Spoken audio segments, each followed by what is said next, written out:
Эгерде сизди баары бирдей макташса, бул кооптуу белги. Өз принциптериңизге бек туруп, ошол эле учурда баарына бирдей жагуу мүмкүн эмес. Кимдир бирөө үчүн сиз үлгү болсоңуз, башкалар үчүн оор жүк болушуңуз мүмкүн. Көп учурда биз элге жагуу үчүн өз принциптерибизден кечип, башкаларга ылайыкташа баштайбыз.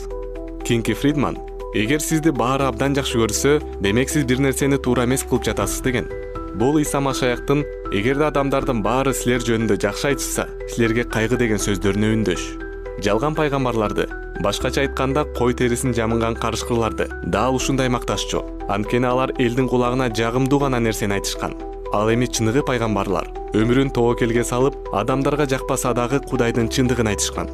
Угарман, ар дайым чындыкты гана сүйлөңүз жана Кудайдын сөзүнө негизделген ишенимиңизден кайтпаңыз. Акылман адамдар сизди бул үчүн сыйлашат. Ал эми калгандарына ылайыкташуунун кажети жок.